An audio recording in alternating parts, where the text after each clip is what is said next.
your flesh and blood. Welcome to Tell Me Your Story. New paradigms for a new world where we're giving you choices and knowledge of those choices to help make your dreams come true. We are here 9 times a week. Sundays at 7 a.m. and 7 p.m., Monday mornings at 1 a.m., Wednesdays at 9 a.m., and Monday through Friday from 8 to 9 a.m., streaming live at all those times at richarddugan.com. We are on SoundCloud, iTunes, TuneIn Radio, Spotify, Stitcher, Player FM, as well as YouTube, where you can watch these conversations. I hope that you will take time to subscribe and click notifications so that when a new conversation is posted, you'll be notified and you'll be able to tune in, listen in, and learn, and be entertained and inspired.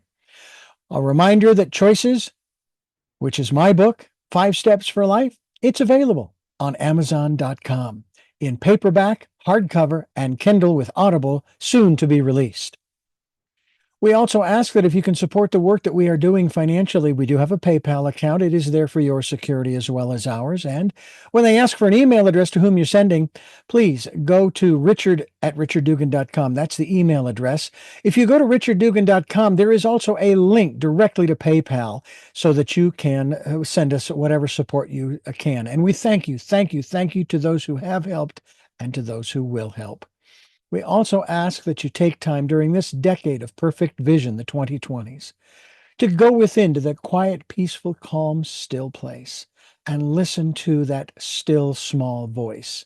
And with that, we now take you to our very special interview and guest here on Tell Me Your Story. And welcome to Tell Me Your Story, New Paradigms for a New World. I am Reverend Dr. D. Richard Dugan, and our very special guest here on the program is, in most cases on this program, an author of a children's book. It's not a real thick one, but it certainly addresses a concern that she and, of course, some of the studies that are coming out these days address. We're talking with Dr. Tiffany Tate. And first of all, welcome to the program. It's a pleasure to have you with us. Thank you for having me. I appreciate it. Well, the book that you have for children, it's entitled Perfectly Perfect. And this is the rhythmic story, if I've got, yeah, that's right, rhythmic story of basically 3 friends, and it is a snapshot of the struggles they face during one day I should say, let me rephrase that, during one day from beginning to end. And we're going to talk about that, but we're going to talk about the general subject. You know, one of the things that I found interesting, and I don't know if I should refer to you constantly as Doctor or Tiffany, Dr. Tate, I'm just glad you're here to talk about this aspect of perfection, because, for example, in the New Testament, it has been stated, Jesus is quoted as saying, "Be ye perfect, even as your Father in heaven is perfect." And of course, I was really curious about that about 35 years ago, wondering, what does that mean? What does that really mean? And of course, we've got issues in our country in regards to this whole perfectionism, right? Mm-hmm. So I did some research, and what the bottom line that I came to was, all I have to do is be who I was created to be. That's it. That is perfection, because of the process I went through to come to that conclusion. Is, from your perspective, is that for me a fair assessment that that's all I have to do to be perfect, if you will, or perfectly perfect? Absolutely, absolutely. And that's the goal of the story. And basically, God made everyone perfect already. And you don't have to earn love, you don't have to earn appreciation, and you just have to be who you are. And in the story, you have this young girl who is struggling and essentially not eating, and she wants to be a model. And she gets picked on, and her friends are standing up for her. So it's a story of friendship, encouragement, and resolution.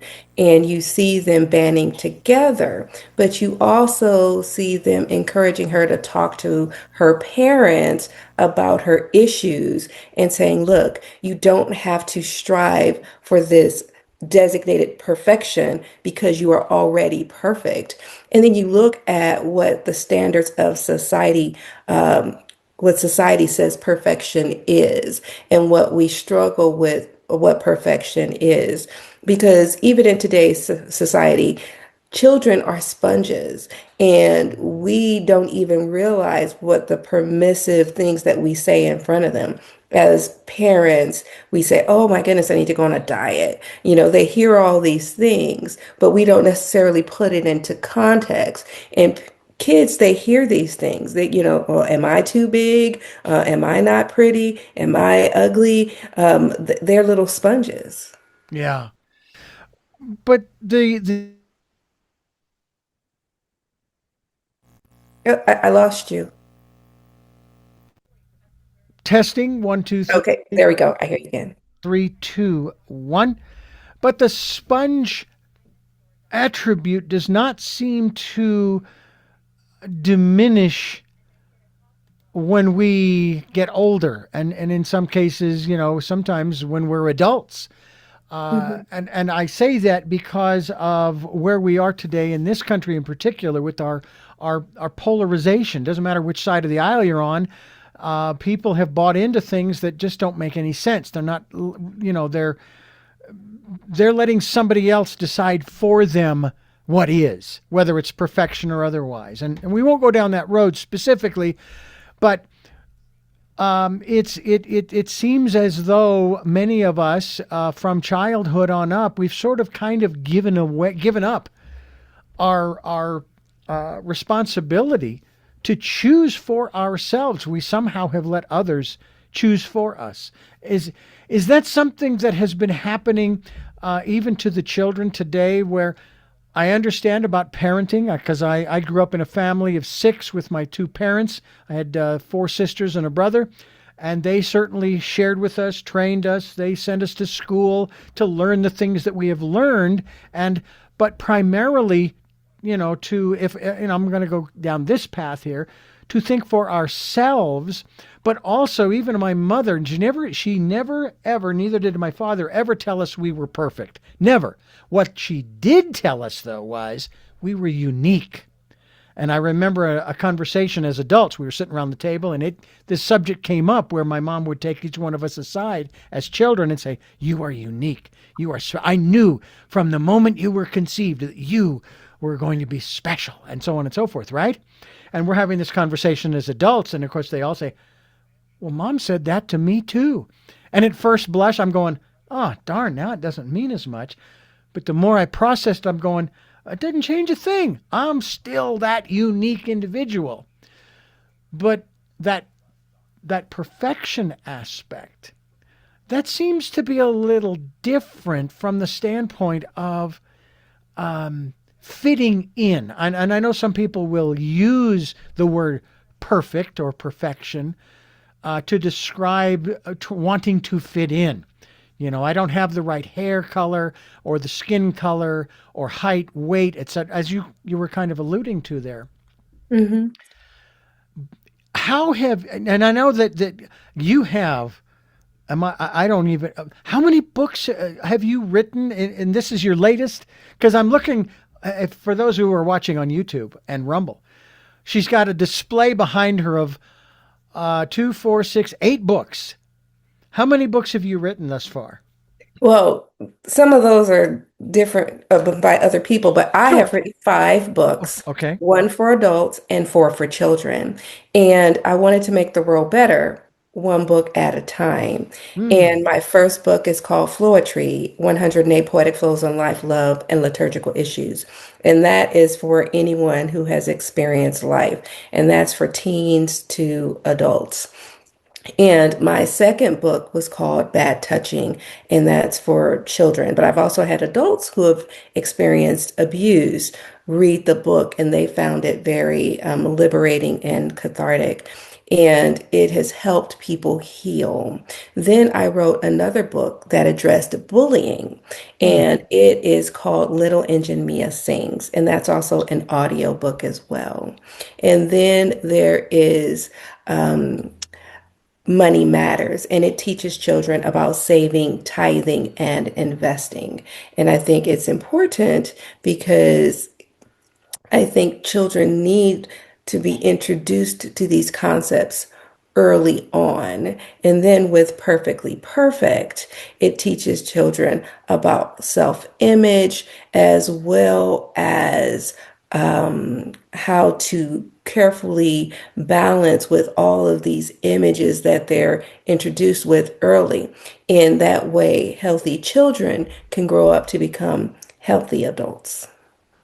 I love those titles and the subject matter. Obviously, could have used the bullying book back when I was a kid growing up because I was being bullied, but I survived. I'm here, And a lot of people, I have talked with many people now as an adult who say, "Well, all of those kinds of things that go on as you're growing up, they build character." And to which I respond, "There's got to be a better way to build character than being pushed around by other kids."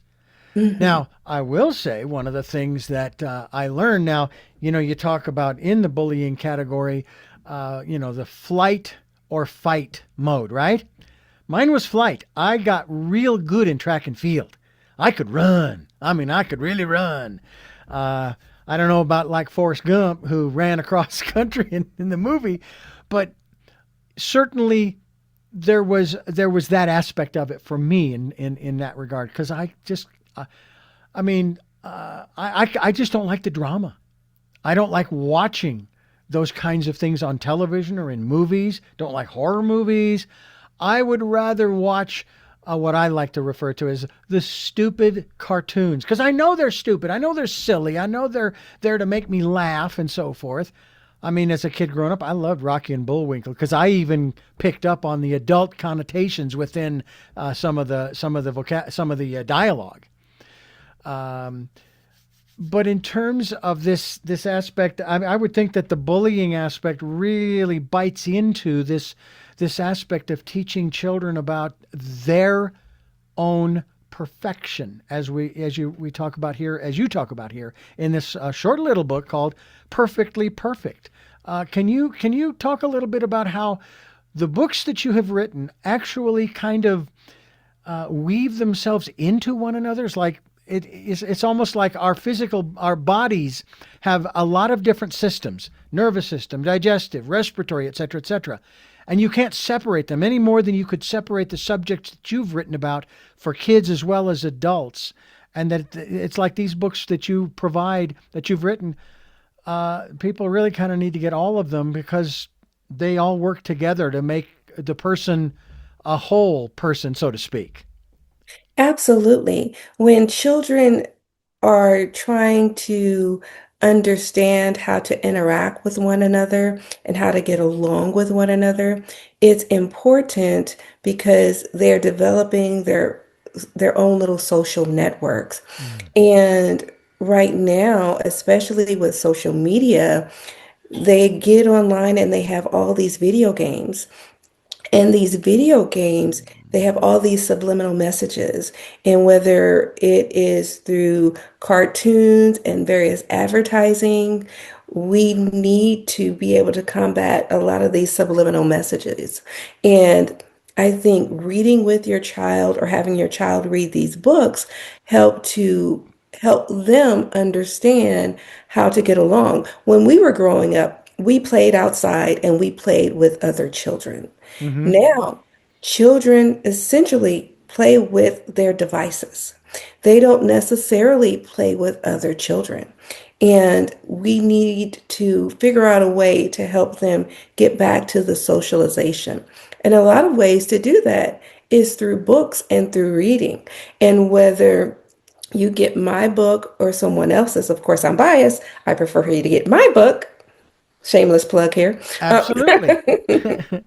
Um, I think we can help re-socialize our children so that they can get along better with other children. Because as I said, healthier children make healthier adults. Mm. Because if you look at the numbers, we have more younger teens with depression, and you have more children who were committing suicide and things like that.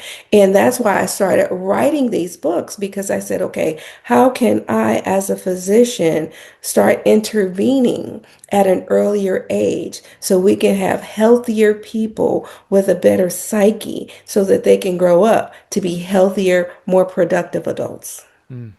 Boy, isn't that something we really need? Is that kind of a society of healthier, well-rounded individuals? You can go whatever direction you want, but it sort of ties into my book, Choices: 5 Steps for Life. If you don't know what choices are available to you, how are you going to choose them? Ergo, you don't have choices. You are given, or you are told to go in this direction or the other.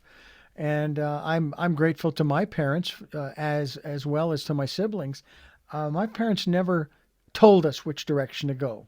You know, in any category, politically, religiously, educationally, job wise, and so on and so forth. They gave us the tools so that we could choose to go the direction that we wanted to go. And quite honestly, we have all sort of gone in our different directions. And that's part of, I believe, that's part of the perfection that you address in Perfectly Perfect. Dr. Tiffany Tate is my guest, and you, my ladies and gentlemen, my audience, are listening to Tell Me Your Story. I'm Reverend Dr. D. Richard Dugan, and first of all, what kind of doctor are you, Doc? I am a physician in obstetrics and gynecology. Okay. I know there are some men that go into that field, but I have to tell you, I don't know how many women would, maybe there are some who would feel comfortable going to a male OBGYN. I think, and again, at the same time, all of that is a very private thing, just the same way as I guess the men would go to their urologist. I'd rather go to a male urologist than female, although I know there are issues in both on both sides of that. How long have you been practicing?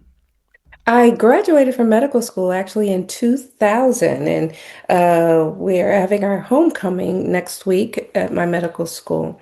And I actually retired right before COVID. So I'm coming out of retirement to do all of this. I had an accident. I was medically retired right before Mm. COVID in 2019, and that's when I started writing. Wonderful. Well, we're glad you did because we can use all the help that we can get from all different quarters in terms of trying to help people. That's part of what this program is about, to provide people with choices and knowledge of those choices to help make their dreams come true. What do you think about this concept that I know that there's a lot of criticism in this particular area? I know you've heard about the whole concept of participation trophies, that everybody gets an award. Well, I ran the race and I won. Why are other people getting awards? They didn't, they were in fourth, fifth, sixth. I mean, I even take a look, for example, I don't know if you're into horse racing and if you watched the Kentucky Derby. My wife and I love it because we love watching the horses run. There is something about the power in those animals that is so spectacular. But the person who won the race, when the race started out, was dead last.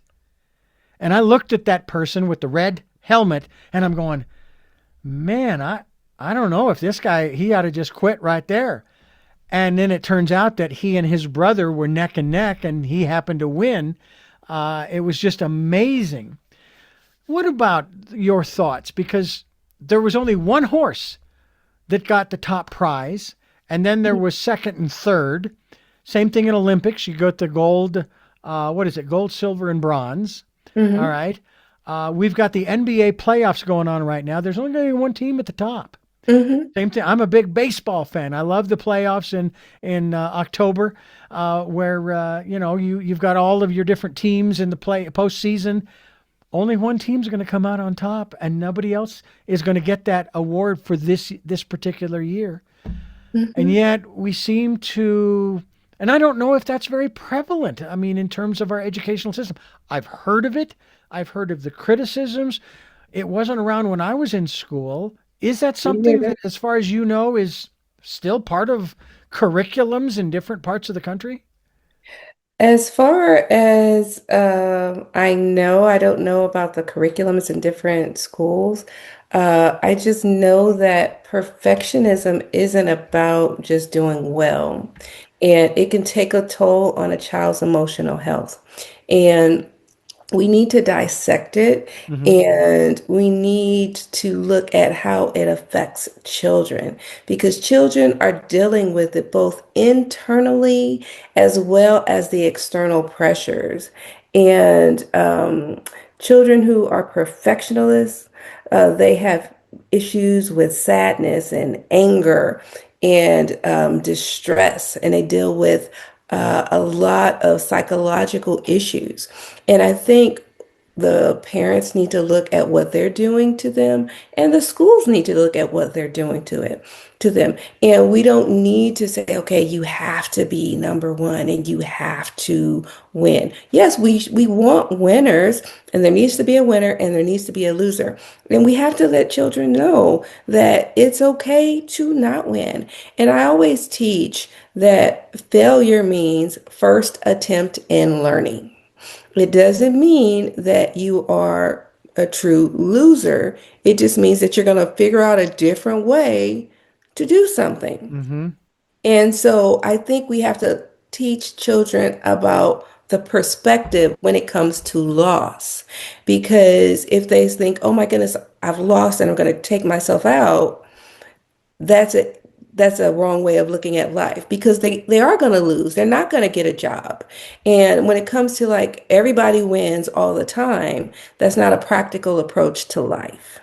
And I think they need to start learning that early. So when it comes to, oh, let's give everybody a trophy approach, that's not the practical approach to life, because everybody's not going to get the job. Everybody's not going to win. And we need to set them up to be victorious at life and to be practical winners at life, and to teach them that you are perfectly perfect, whether you get the job, whether you get the trophy. And if Susan wins first place, you get second, you get third, you get fourth, you get fifth, or you get eighth, or you come in dead last, it's okay. Yeah. And yet we have adults out there who are in very prominent positions who are criticizing others who didn't achieve, let's say, that first place. And I mean, there's the word that is tossed around quite often these days is they're losers. Mm, Or you have people that participate in particular activities, and I can't help it, but I think of the military, for example, where where in certain conflicts they've been captured. They're now POWs. And today, and in this day and age, unfortunately, they're called losers. And and it's that like, breaks my heart. wait a minute. I don't understand that, but that's okay. I'm willing to to work on that, and it is unfortunate. There's no question about it. It's, but it's like you think kids don't see that and hear that, Hmm. and so then you have to wonder: are they going to want to participate in that particular occupation, or go into this particular area of service, and so on and so on. Um, You've heard this, I'm sure, on a number of occasions, and I want to talk a little bit about this in terms of first, second, third place, that type of thing. But we're going to do that as we continue. We're talking with Dr. Tiffany Tate. Her book is called Perfectly Perfect, and you can go to her website, which, if I'm remembering correctly, because I don't have it right in front of me, is it's DR for Doctor, DR, TiffanyTate.com. And your books, I would think, are also available through Amazon, correct? Amazon, Barnes and Noble, Apple, iTunes, lots of places. And you said one of your books is already in Audible form, correct? Yes. Give us that title. And that is Little Engine Mia Sings. Um, and it's also available again on Apple iTunes. Oh, very cool. Well, we encourage people to check that out as we continue here on Tell Me Your Story. First place, second place, third place. And Dr. Tiffany Tate, again, children, right, even today, even though they have the devices, they've got all these screens that they're on most of the time, right? Hmm. They still hear a lot of the stuff that we were referring to previously. One in particular, I can appreciate national pride. All right. I can appreciate that. I'm seeing lots of videos because I have Irish ancestry about the Irish and their history. Based upon what I know of Irish history, the Irish are tenacious. They don't take no for an answer, so to speak, especially when it comes to being subjugated. Over the centuries, one civilization after another tries to take them over and subjugate them, and they manage to come out on top every single time. They're still working, of course, on the whole reunification of Northern Ireland and the Republic, but that's a whole nother thing. This country loves to tout the fact that we're number one. We're the greatest country in the world. And what I put out there, I asked the question to someone who might say that. And of course, I get smacked a little because I asked the question, have you lived anywhere else on the planet? And most of the time it's no. But I get a few who say, yeah, I have. My brother, for example, he traveled because he worked for Walt Disney and he was helping to build their various amusement parks in different parts of the world. So he has some different points of reference that I have. I haven't. But when we start looking at this aspect of attempting to raise children with, well, I'm not sure what the right word is. Yes, certainly with an attitude of their own perfection, but in terms of, do I want to say their, to help them to build up their self-esteem, their Hmm. self-worth, et cetera, et cetera. I was talking with someone yesterday about our educational system. And again, I don't know how good or bad or indifferent that it is. I've That's good. heard numbers, I've heard statistics. And I then asked the question of the kids who might be hearing something like that, what do you think it does to them? Because they're in the very system you're criticizing and you're saying is 36th or 49th or, 51st, because we do have territories like Puerto Rico and so forth. Um, how do we, and I don't think we can protect our kids from that kind of stuff because, again, they have access to all of this on their Hmm. devices. How do we counter that kind of message so that our kids don't take it, shall we say, personally? Hmm. I think it is important to have open, honest, age appropriate Hmm. communication. With the elementary school kids, it's probably easier to talk to them and guide them because the teenagers, they can find out anything they want. It's in their palms. It's a Google step away. But with the younger ones, we have our books, and you can kind of lead them and guide them and encourage them. When it comes to our educational system, it is definitely a work in progress, Hmm. and it's going to take some work for us to rehabilitate it. I will not say it's a lost cause. I'm a optimist. Hmm. I'm a complete optimist, and I believe it can and will get better. And I have an epitome of hope for our future. And I know that tomorrow is going to be better than today. I just have to believe that.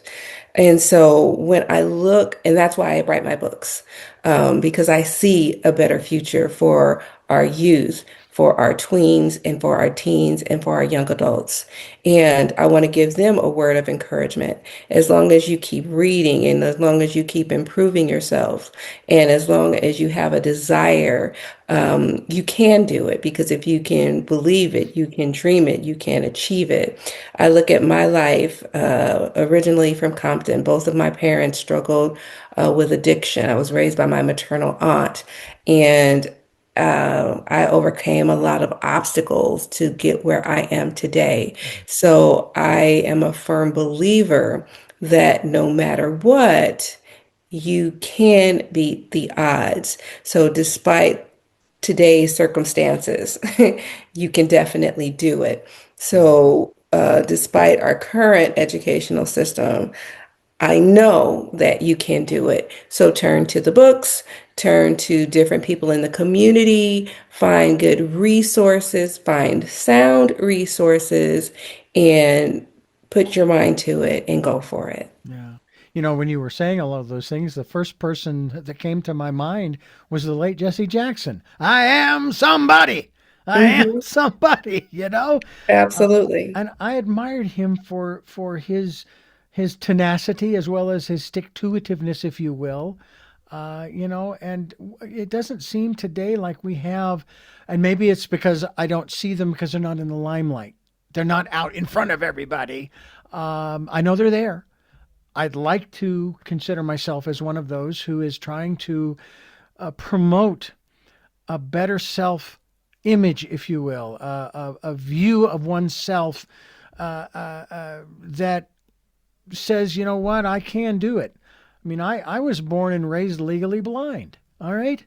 I could still get around. I could see. I had 2200 in my right eye. I bicycled all over Phoenix, sometimes to my parents' consternation. And one of the funny things was when I went back to Phoenix back in 2022 for my eldest sister's memorial. I was supposed to meet a friend after I got off of the tram in up in northern Phoenix from the airport. He was supposed to pick me up there, but we couldn't connect. And so I'm dragging my suitcase and my lap. I mean, it was heavy, and my phone had died, so I couldn't call my parents. And I tried different things, and I ended up walking like 4 miles. Mm. Well, I show up at my parents' doorstep. They're not there. And I just sit there and I'm waiting. And they finally show up. And my mother says, well, I was a little concerned, but I don't really worry too much about you because you always seem to, make things work out okay for You yourself. figure it out. Exactly. And yet there are a lot of folks who, for whatever reason, they can't figure it out. I want to talk to you a little bit about what is missing. And maybe we've already talked about it. I would say maybe, well, another thing that might be missing is a copy of one or two or three or all four or five of your books, including Perfectly Perfect. Dr. Tiffany Tate is my guest, and this is Tell Me Your Story. Reverend Dr. D, along with the author of Perfectly Perfect, Dr. Tiffany Tate. And what is missing, and is it maybe more exclusive to the United States because of and I point to our arrogance, because it seems as though as a nation in general, that we don't seem to want to learn from other people outside our borders, that we have all the answers, okay?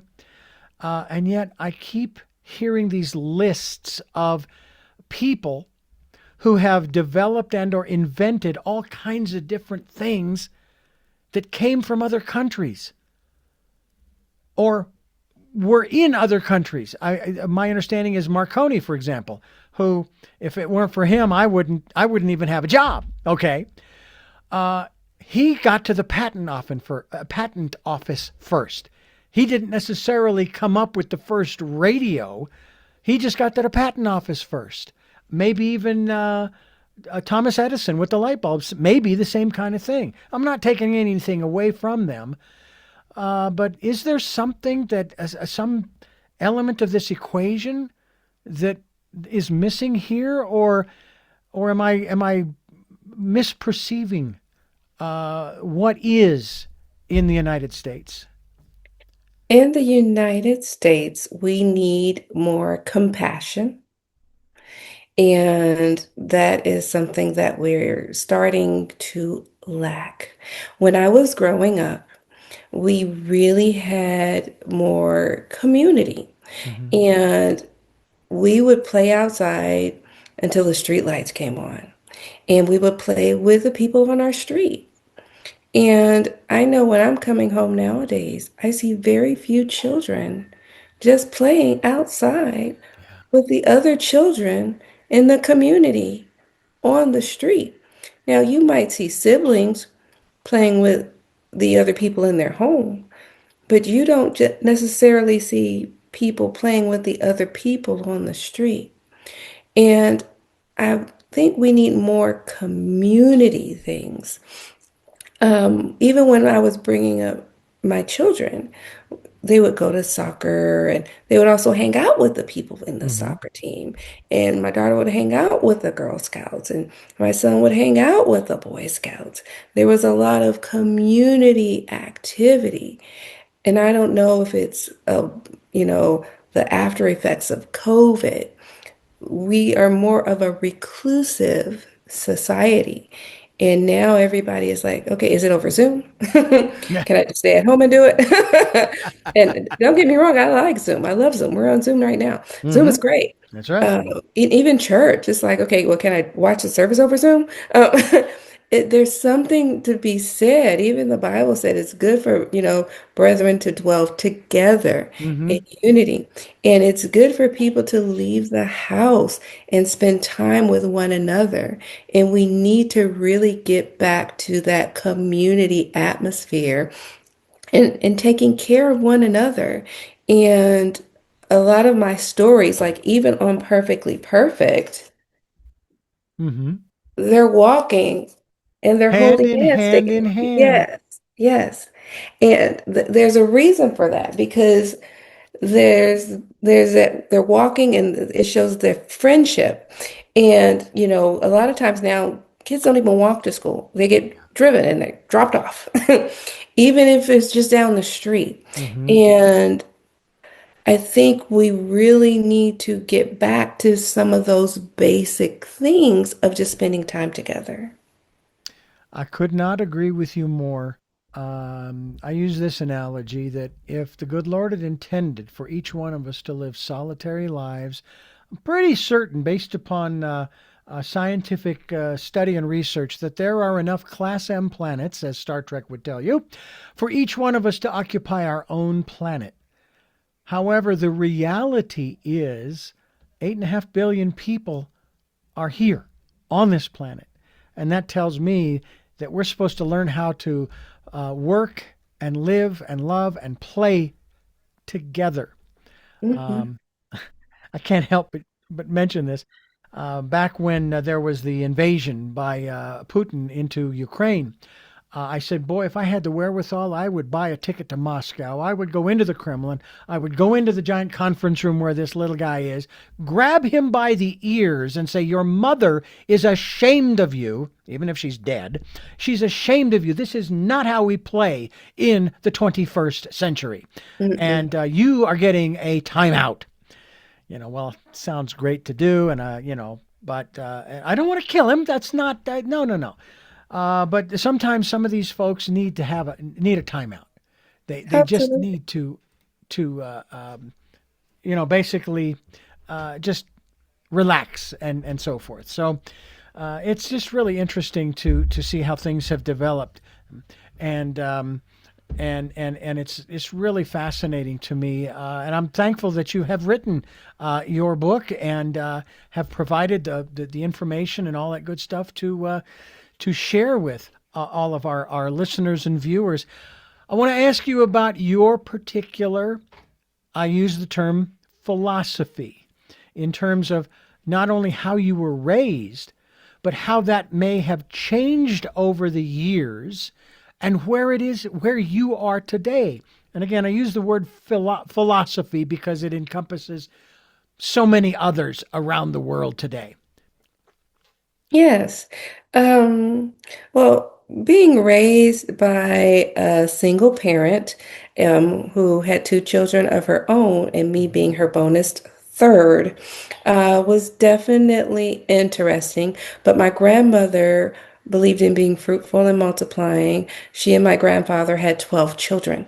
So I Wow. have, yes, wow, I was right. I had over 30 first cousins. I stopped counting at 30. So we really had, right. So we really have that community family spirit. So I never got the benefit of being an only child, even though I was born an only child. Yeah. And my mother, who struggled with addiction, she was always there. My father was missing in action, but he struggled with addiction and he was homeless on the street. And so I've always had a lot of compassion for the homeless. And the way I look at things is that no matter where you are, no matter what you do, you should always help other people and you should always lift as you climb because I have a wide spectrum of people and a wide range of people from various socioeconomic classes within my family. Hmm. And so I don't judge anyone, or I try not to judge. Some people need judgment. I know what you mean. I know what you mean. Yeah. But I try. Hmm. That's Hmm. all I can do.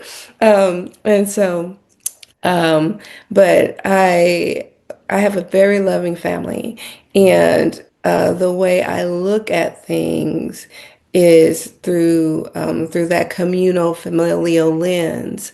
And I think where I am now is that I try to always, as much as possible, because you can't say always, support people and encourage people. And when I look back over my life from where I was to where I am now, I'm very thankful to God for everything that I have been through. Hmm. And there have been a lot of struggles, but I am thankful for all of the victories that I have achieved. And a lot of the books are snippets of my life. Hmm. And I think it's important that they have resonated with some of the readers because I've had people who have come and told me that Floetry has changed their lives and has impacted their lives. I have had people who have read A Bad Touching, and children who have read it have disclosed that they have been abused. And it's a story of my history of abuse that I did not disclose until when I was in my 40s. And so when I look at what has happened with the women in the Epstein files, and people are like, well, why didn't they say something sooner? When you've been a victim or you've been a survivor, and you're processing those things, there is no good time to disclose it. You really have to work through those things and you really have to rationalize those things. Hmm. And as women, you're told that it was interesting. There's a comedian called Dolce, and she said women are told you have to take self-defense classes, you have to take carry pepper spray, you have to do all these things to protect yourself, but no one ever tells the abuser not to abuse women. Yeah, that's amazing. When I was much younger, boy, that sounds like a weird phrase coming out of my mouth. I've always thought of myself as young, and I'll be 66 in a short month. But when I was much younger and, meeting women and so forth, and so many of them, even back then in the 80s, were dealing with things of this nature, right? And I started to feel ashamed for being a male. I didn't do anything to any of these women, but it was the male of the species that was responsible for them being, I can't think of any other word, broken. And it wasn't my job to fix them, but doggone it, I would have loved to have had a relationship with some of them. But I didn't go there because of their brokenness. And it's kind of like for even for guys, and I'm hearing some very interesting stories, little videos and so forth regarding our societal abuse of men.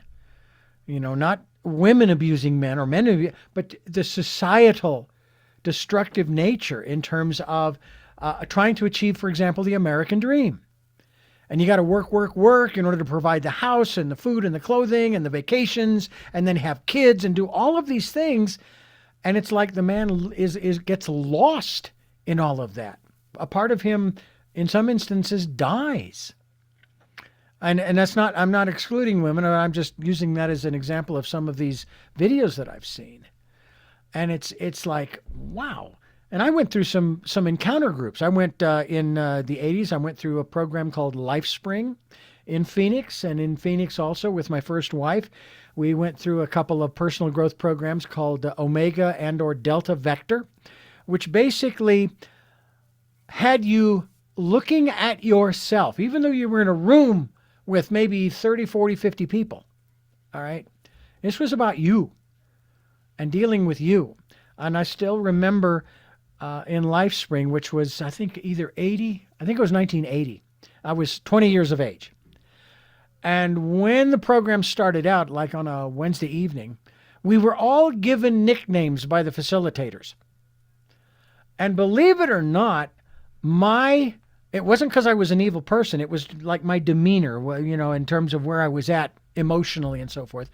My nickname was Prince of Darkness because I had this dark demeanor. I wasn't exuding happiness or what have you.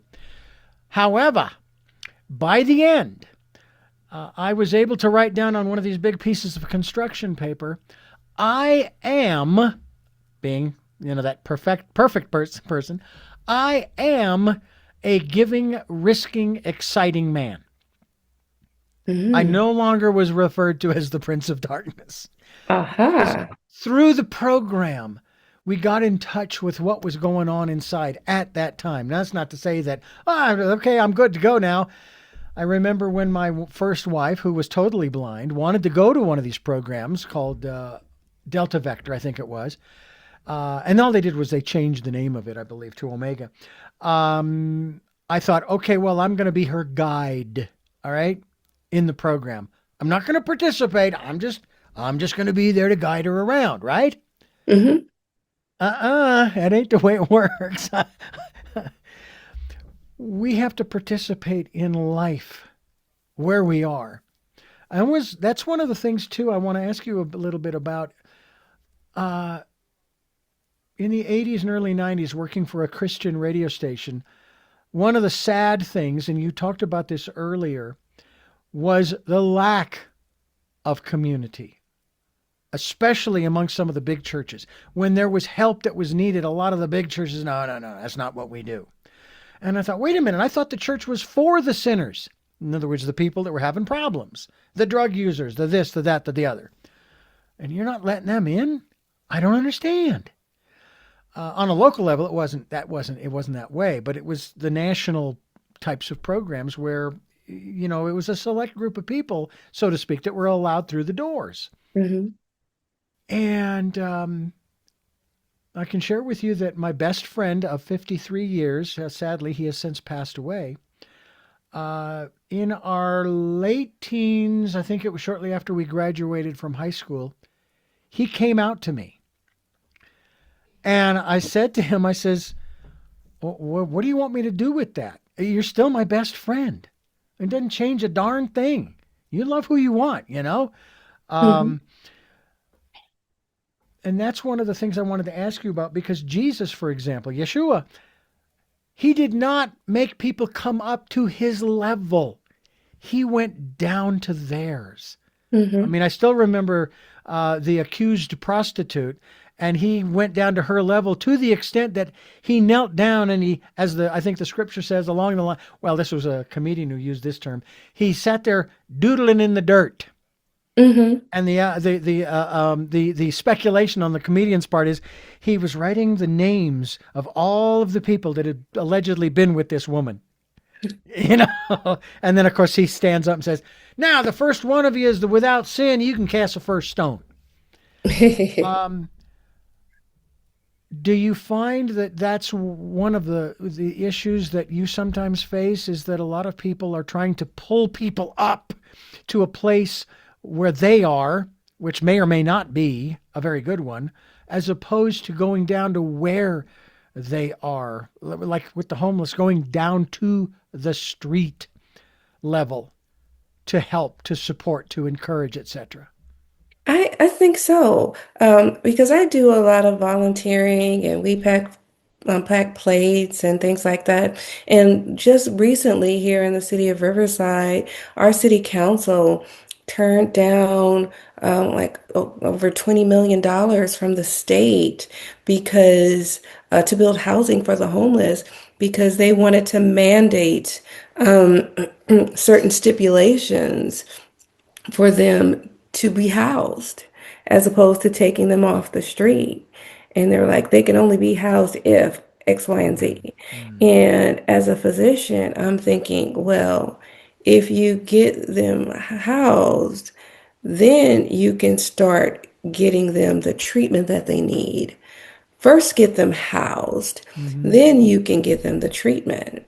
Don't mandate Yeah. housing and then, and put shackles on them.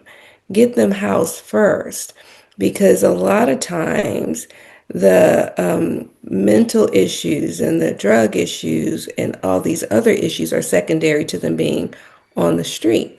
So if you get them housed, then you can start talking to them about the other issues because everyone who's on the street isn't on drugs. Sometimes it's because they don't have a job, or sometimes they are living out of their car.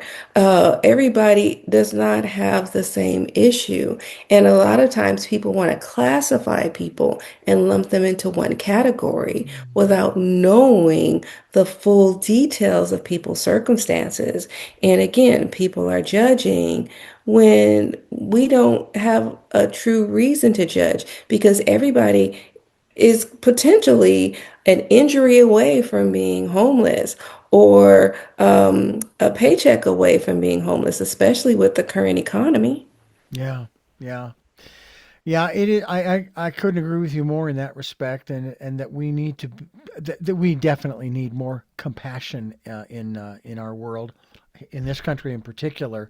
I know that we're not the only country dealing with the type of economic situation. I've been watching some videos from people in Ireland, and you think that $4, $5, $6, $7 a gallon gas is something.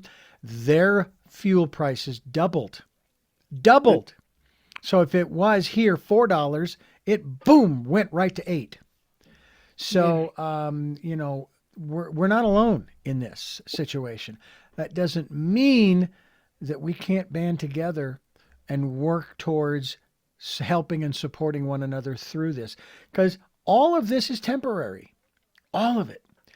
I want to ask you a little bit about your faith, okay? And in terms of where we are today, all right? And just in general in our situation, because there are those who are, I have to tell you, I hate prophecy. I can't stand it because what it tells me is I have absolutely no choice in the matter. This is what's going to happen. And yet, you and I both know that there are different factions who say, Hmm. look, this happened centuries ago. It's over. It's already done. Then there are others who will say that it's happening now. And then there are others who say it's happening down the road, could be another 1,000 years before this happens. And my personal perspective is that we have choices. That's why I wrote the book, Choices, 5 Steps for Life, because we have choices. And the more of us who get together, I love the passage that says, where two or more are gathered in my name, etc., etc. And it's like, if more of us would get together collectively, and it doesn't mean that we all believe the same, because I would venture we probably have some of the core aspects of our personal philosophy that maybe match, but then there are other parts that, hey, by the way, I like to eat fish on Fridays. Okay.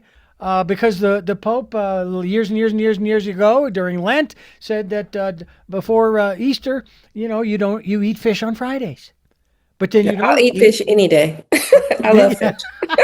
So, I love that. That's beautiful. Um, but anyway, it just really seems to me that a lot of folks, and I've heard this from many quarters, a lot of people who claim to be of faith, okay,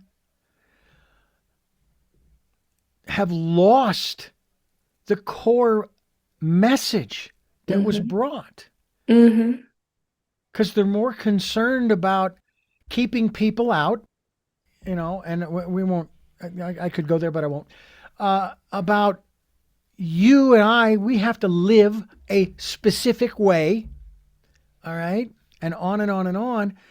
And yet, the circles I've been in most of my life have told me you can do whatever you want. You can have whatever you want. Um, hmm Talk to us a little bit how you utilize your faith today to help people to maybe, I don't know if I want to say circumnavigate, overcome, move through some of this stuff and say, "Oh, Yeah. that's not for me. I want to be I want to be more a servant, as it were."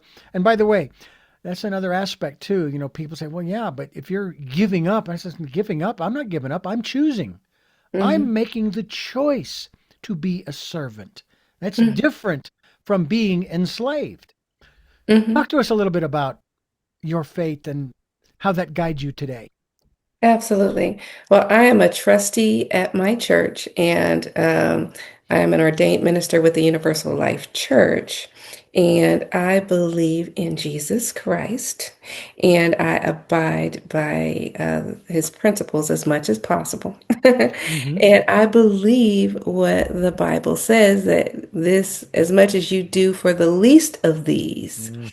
And so I try to make sure that I do no harm to other people, not just medically, but spiritually, physically. And I try to serve other people, which is why I volunteer. I make food for the homeless. I pack plates for them. I donate food for them. I participate in a lot of organizations. I'm a member of the NAACP. I'm on the board for an organization called Optimus that serves women and girls. I'm a member of Alpha Kappa Alpha Sorority Incorporated. I'm a member of a lot of service organizations within the community. And I think it's important to always give back. I teach on a volunteer basis the family practice residents at the Temecula Hospital. And I think when you do these types of things, you are giving of yourself. I go into the community and I help an organization called The Links, and I do a program called Dr. Me, where I go in and I teach the elementary school kid programs science, so that if they want to go into a trade or become future doctors, they're excited and stimulated. And I lift as I climb and as they climb. And these are the things that I find rewarding because it's my way of serving and helping. And these are the least because the word of God says, suffer the little children to come unto me. So I'm giving back on all different levels, whether it's elementary school kids, middle school kids, high school kids. I try to mentor. I try to educate. I try to elevate. And I just want to make sure that my living isn't in vain. Mm. I love that passage too, by the way. Suffer the little children to come unto me. And he also refers to coming to him as a child, not childish, childlike. And yet there are a lot of folks who they've basically put their big boy and big girl pants on and they're going to run the show. And I got to tell you, throughout my life with both my first and now my present wife, we've run very little, if any, of the show. I mean, a year ago, we were evicted from the place that we lived for nearly 20 years. And I use that term only because I can't think of any other, because we were basically told, we're terminating your tenancy because we want to take the property off the rental market. We're going to fix it up and sell it. It's their property. They can do whatever they want with it. And they gave us a period of time, and we finally were able to buy a house. Now, all I said was, we need a place to live. I didn't say we needed a place to rent or buy. I just said we need a place to live. And the next thing you know, we're buying a house. It's like, wow, that's incredible. In this time, you know, you just never know what's around the corner. Are you? And so I would ask the question that you're an optimist. You believe that. I think as one of the songs that I'm thinking of that's running in my head right now, you believe that there is, on the one hand, there is a better day coming. At the same time, this is a better day. We're going to have to work, we're going to have to fight, and we're going to have to make it better. It's not going to come easy. Mm-hmm. And we're going to have to push for it. And we have opposition. Don't get me wrong. There's Mm-hmm. definitely some opposition out there. That's why I'm running for office. Mm-hmm. But I'm going to help make it better. Right, right. I think about all of the people I am beholden to, and I put it in the thousands. I mean, I've been doing this since 1979. Not to mention prior to that, for 4 years, I was a paper boy and so forth. What about you? You use I love the analogy that you used of you helping people up and other people helping you up. Talk to us a little bit about the importance of recognizing that you didn't do it on your own. You didn't get where you are by yourself, in spite of the fact that you are who you are and you have done the work and so forth. Talk to us a little bit about that. Absolutely. I had some incredible mentors along the way. My first was my momty, and a momty is my maternal aunt, my mom slash auntie, my momty. Okay, I like that. I like that. And she was a manager at Lucky Supermarket. And remember Lucky's? Oh, They're I do. going We had them in Phoenix. Yes, yes, they were bought out by Albertsons. And she taught me what hard work and perseverance look like. Mhm. And she taught me that no matter what comes your way, be resilient. And when we were growing up, her car was stolen at one point, and we would catch the bus everywhere. And we lost our house through a bad scam, and we had to live with family, so we had housing insecurity. And she's like, no matter what, it's going to be okay. So we were living with family members, and we got back on our feet. And I mean, she was an eternal optimist too. So she taught me that no matter what struggles you deal with, you can go on, you can persevere. And she said, just stick with what you want, find your goal, focus on it, and work toward it. And she was one of the biggest matriarchs to keep me focused and to keep pushing me to work towards my dream. And she has always been there to encourage me and to uplift me. Mhm. And I am who I am because of her. What flashed in my mind, as you're talking there, about our perceptions. Um, I had four sisters and a brother, a younger brother, who, by the way, I send this out to him, although he may not be even listening to the program, but nonetheless, he lives in Vietnam now. But he and his partner are expecting his first child. It's going to be a son. Congratulations. Yeah. And he is, I think, 64. 60. Do you realize you're going to be 82 when this kid, I don't know what system they're going to Hey, put people into. are living long I nowadays. That's know, I okay. know. But I think about the perceived inequities. Now, I would hope that when my sisters were working, they were paid like everybody else wherever they were working. And yet, I have been working for the same radio station now. It actually is 18 years. Now, it's actually been 20 come this July, but I started out part time. When I, Congratulations. but when I came full time 18 years ago, it was St. Patrick's Day, as a matter of fact, I was being paid a specific salary. I'm making exactly the same amount 18 years later that I was making then. All right. Mm. But here I am. Okay.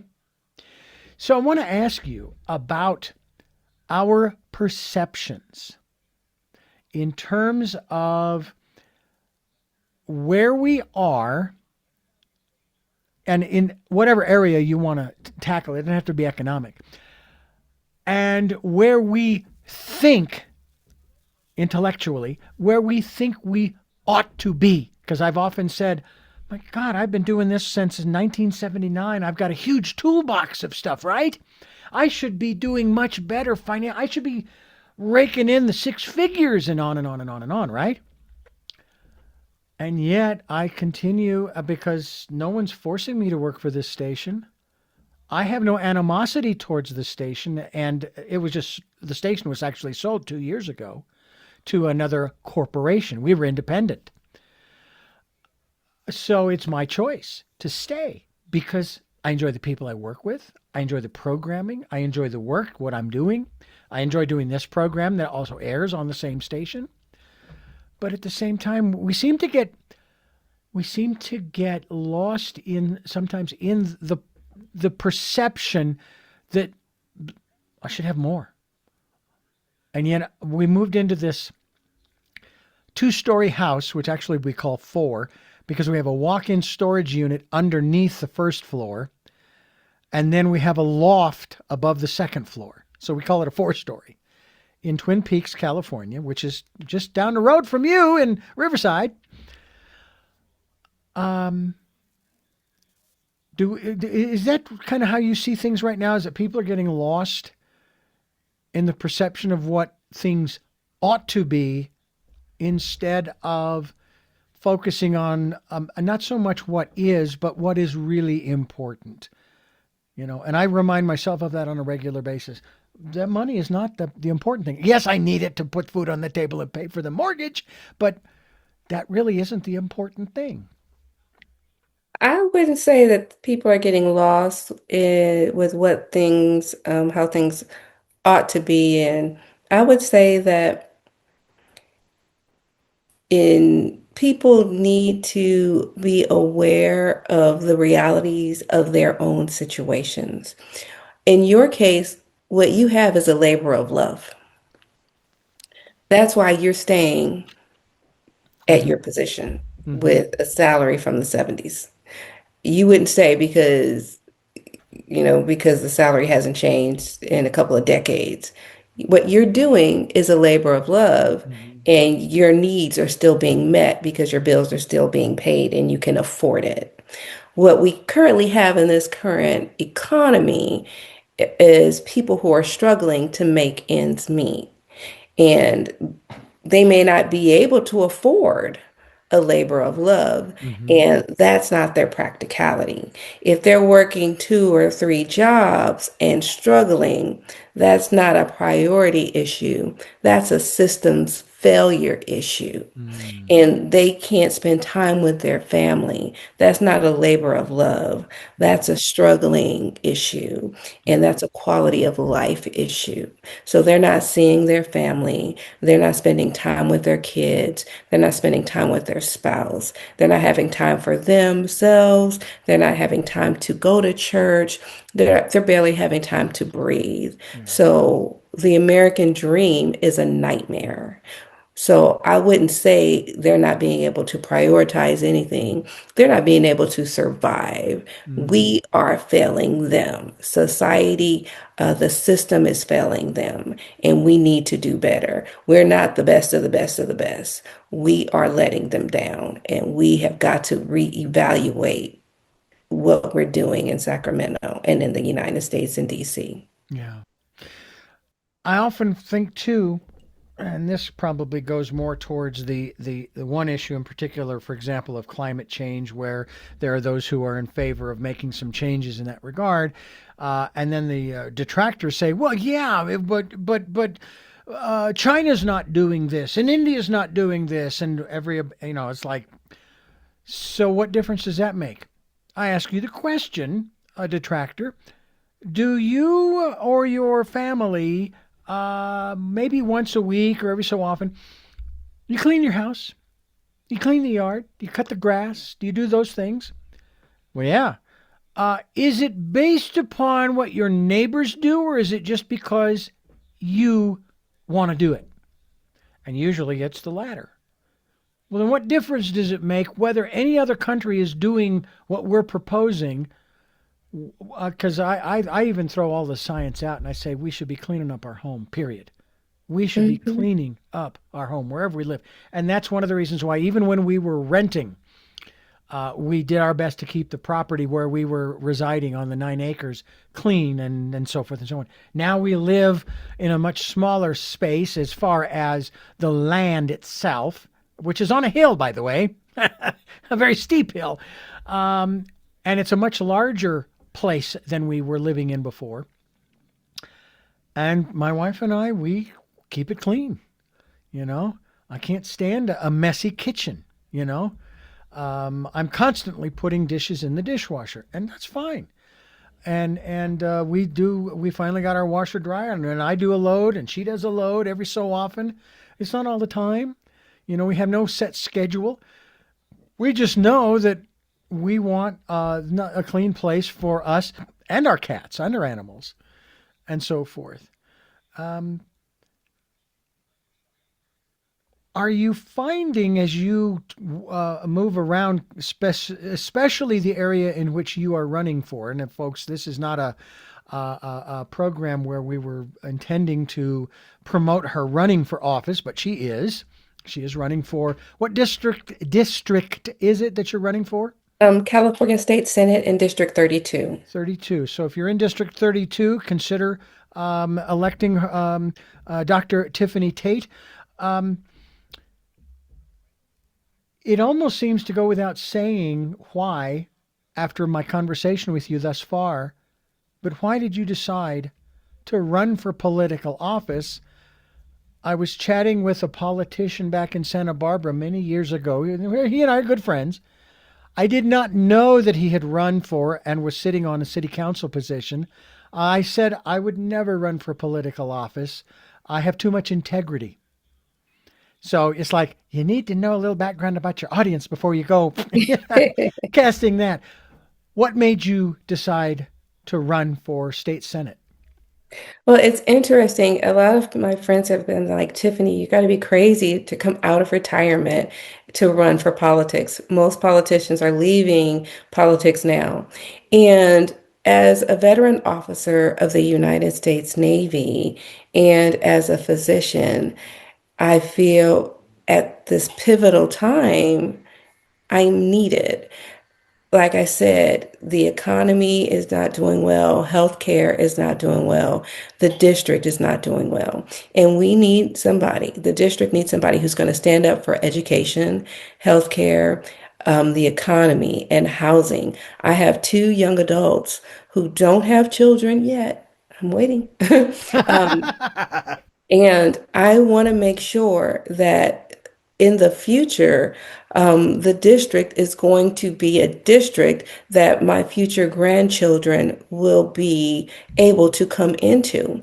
And so I'm ready to go to Sacramento and advocate for it. And I remember sitting in the gallery when President Obama won his first inauguration. I was up Mhm. there, and my daughter had fallen asleep. And at that time, the police, the security would come around and they kicked us out. But some of the law, they were like, hey, if you can't keep her awake, we're going to kick you out. But some of the legislators had fallen asleep. And so I was like, well, hey, they're asleep. And they said, well, they can sleep, but she can't. And I was like, at that moment, I said, those are my tax dollars at work. And I said, well, one day I'm going to run for office and stay awake on the job. And so, but this was so long ago. But fast forward, now, I have a husband, and a husband is an ex-husband. And so I'm divorced, my kids are adults, and I have the time, I have the energy, I have the ability, and I'm ready to go and advocate on behalf of the people in my district, as well as the people throughout the state of California, to make education better, to make healthcare more accessible, more affordable, and just to improve the state of things in the state of California. Now you're one person. So somehow you are going to have to create, if elected, you're going to have to create, obviously, as they say, coalitions. Yeah, I'm And going to make waves, create coalitions. I've been endorsed by Vote Vets, Women's Legislative Caucus, the Black Caucus, the State Democratic Party. So I already have some coalitions behind me. Mhm. But in the legislature, you're going to have to somehow coordinate, unite with others, and convince them of the different things that you want to have done. There's a guy running for governor, for example, and in one of his ads, for example, he says that he wants to basically suspend the gas tax, which is like, I don't know, it's like 50 or 60 or 70 cents or something like that a gallon. And I'm sitting here thinking, it is May. We got a primary coming up in June and a general election in November, which means we're stuck until maybe January if A, he is elected, B, if he can even really do that. Because it seems to me it's the legislature, state Mhm. legislature is the one that has to do that. Approve It's that. I don't Yeah. know that governors have executive or executive Power to do that. Yeah. yeah. Well, the way I look at it is I spent roughly over 2 decades having patients come in and talk to me. And when they came in, I never asked them what their political party was. I asked them what their problem was. Hmm. So I'm a really great listener, a really good negotiator, and I know that I can go there, be bipartisan, and talk to people, get to the root of the problem, and negotiate and help fix some of the broken things that are in Sacramento. I know that there are a lot of people who are critical of California because of number one, our legislature and some of the things that it has done over the years. There's another ad that says that the California legislature has done a number of different things. The gas tax is one of them. The price, oh no, it was actually the price of gas. And I sat there going, wait a minute. Okay, we've always had the gas tax, and yeah, it's been increased here. But in the last 2 months, it's been jacked up by over a buck and a half, maybe $2 in some places or more. I'm sure you saw the news story of the Hmm. guy up around Carmel and Big Sur that literally within 2 or 3 weeks after this conflict started in February, um, he was at $9.99 a gallon, and the only reason he couldn't go higher was because the pump wouldn't accept the one and the zero for 10. That was the only reason he wasn't going higher. But this commercial would list all of the things that are wrong, and each one of them I'm going, oh wait a minute, that's nothing. That doesn't have anything to do with the state legislature. That has to Hmm. do with the federal government or this group or the other group. Hmm. What about this aspect of truth telling, not just in politics, okay, but just in general? And this is why we talk a lot about perspective. That's why I use that word. I encourage people to take a look at things from as many different perspectives. In other words, that thing, that event, whatever, is in the middle of a circle that is made up of points. And I say, step on one of the points, get a perspective, then move along around the circle to the different points to get a broader perspective. Do you think that that's one of the problems that we have. Granted, we have people in social media and as well as the regular media who are, if not twisting the truth, they're out and out lying in their advertisements, whether they be political or otherwise. And people just don't want to check anymore. They don't want to do any fact checking. My wife, for example, I don't know how she has this algorithm on her phone. Every so often she'll say, did you hear that Willie Nelson died, or that this person or that person or the other person died?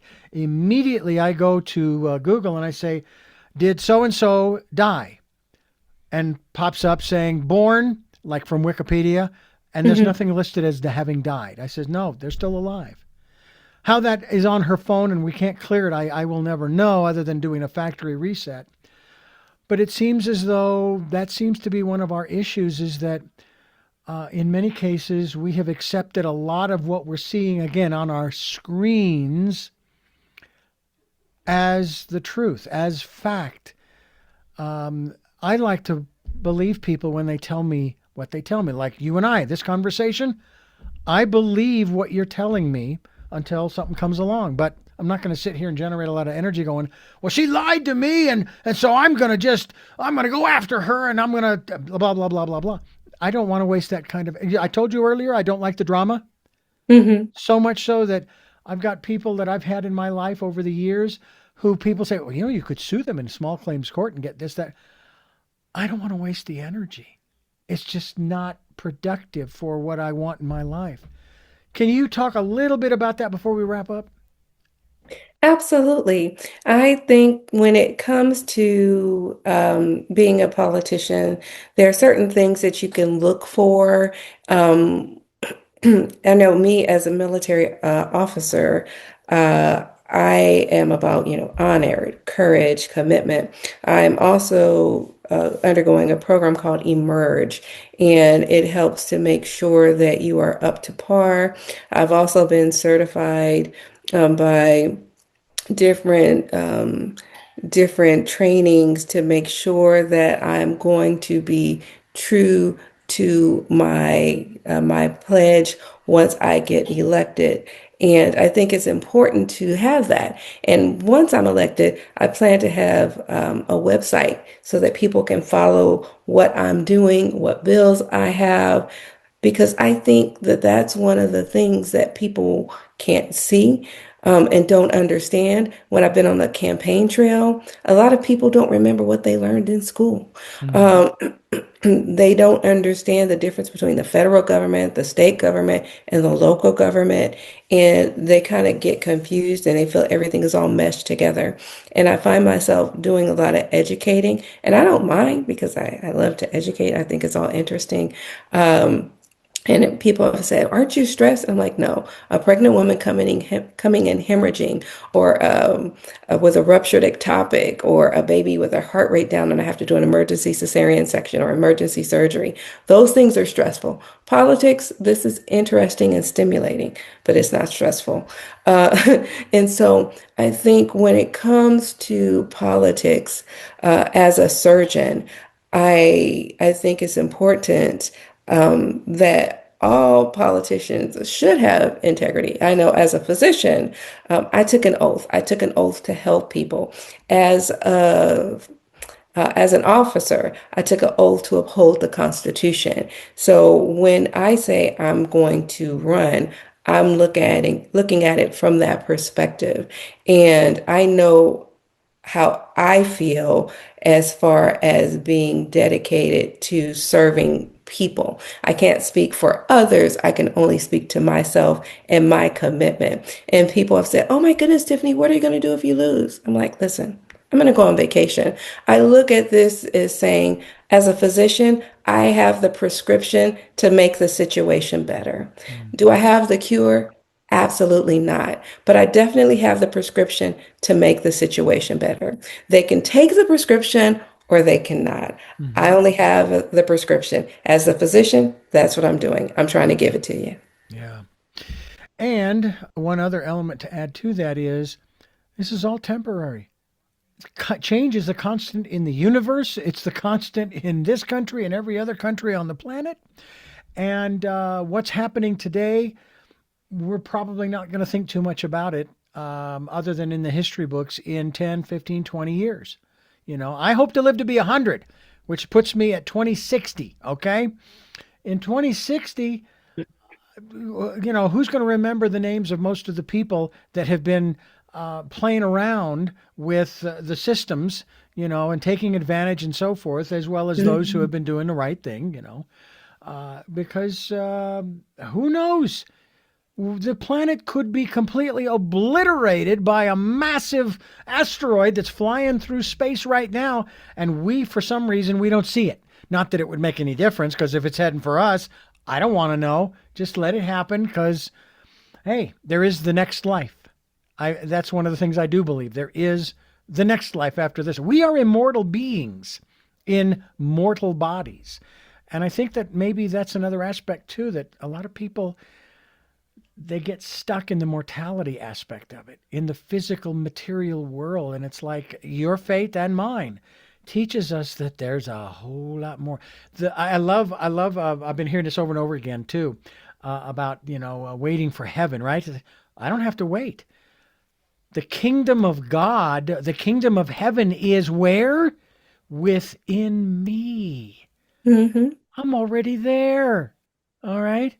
It's just that I haven't had the good sense, if you will, to leave the body, because it's in my soul, my spirit, not so much the physical body, although, you got to kind of figure the soul or spirit's got to be somewhere, in this, right? Yeah, Uh, absolutely. so it's quite a journey that we're all on, and I hope that a lot of us can learn from people such as yourself, that, yeah, we do need to deal with the realities of today. Yes, I wouldn't argue that. At the same time, I love also what Jesus said about letting tomorrow worry about tomorrow. All right. I don't care if I am Irish, and that's part of the the makeup in the DNA of worrying. All right. I try not to worry any more than I have to. But it's going to be okay. As a matter of fact, it is okay. It really is. This is Tell Me Your Story. We're talking with a wonderful woman who is running for office in the, what'd you say, 32nd? 30-second. 32nd district, which I'm not even sure what district we're in. Honestly, up here in Twin Peaks and Lake Arrowhead. But nonetheless, we'll figure that out and get to the polls and so forth. I want to thank you so much for being a part of the work that we're doing here to try to change the world and the perspectives of folks, to help to broaden them and that kind of thing. And I wish you luck on your campaign. I hope that we see your name on the general election ballot, because I know you have a primary yet to get through as well. And we appreciate the time, as well as thank you for writing the books that you have. And I would venture there are more coming from you. Hmm. A Daniel Fast book. What's it called? One again? It's going to be a Daniel Fast cookbook. Oh, wonderful, wonderful. Well, I'll tell you what. I'm all about eating. It's like, who isn't? And we'd love to have you back to talk further about that, and maybe following the primary, maybe in August or September, we can talk about heading towards that general election, being optimistic in that respect. So, but I know that even if you don't make it through the primary, I Oh, know I you. will. It's just me and him. Oh, well, good deal. Well, then good luck on that, and we'll look forward to seeing you in the general. And I know that regardless of how the thing irons out in November, your work isn't done. I feel that for sure. And thank you so much for being with us. Wonderful. Thank you for having me. My pleasure. I do have three final questions I ask all of my guests. I'll ask those of you, but first I want to thank you for listening to and watching Tell Me Your Story, New Paradigms for a New World, where we're giving you choices and knowledge of those choices to help make your dreams come true. Sundays at 7 a.m. and 7 p.m., Monday mornings at 1 a.m., Wednesdays at 9 a.m., and Monday through Friday from 8 to 9 a.m., streaming live at all those times at richarddugan.com. We are a podcast as well on SoundCloud, iTunes, TuneIn Radio, Spotify, Stitcher, Player FM, iHeartRadio, Amazon Music, and we're on YouTube and Rumble, where you can watch these conversations. We ask that you subscribe and click notification as well. We hope that you'll get a copy of my book, which is Choices 5 Steps for Life, available on Amazon in hardcover, paperback, and Kindle. And also, if you can help us out financially, we would be so gratefully appreciative. We have a PayPal account. That is our tip jar. If you can leave us a tip, just put my email address of richard@richarddugan.com in the field where it says, who do you want this to go to? richard@richarddugan.com. And we thank you to those who have helped and to those who will help. And we also ask, and I'm sure that our very special guest, Dr. Tiffany Tate, would agree with this, take some time during this, the decade of perfect vision, to go within to that quiet, peaceful, calm, still place and listen to and follow the promptings of that still small voice. With that, we go to our final 3 questions and ask. The first question is, who is Tiffany Tate? I am just a young woman, originally from Compton, who was blessed enough to achieve her dream of becoming a surgeon. And then, plot twist, I became an author. And then, plot twist, now a politician.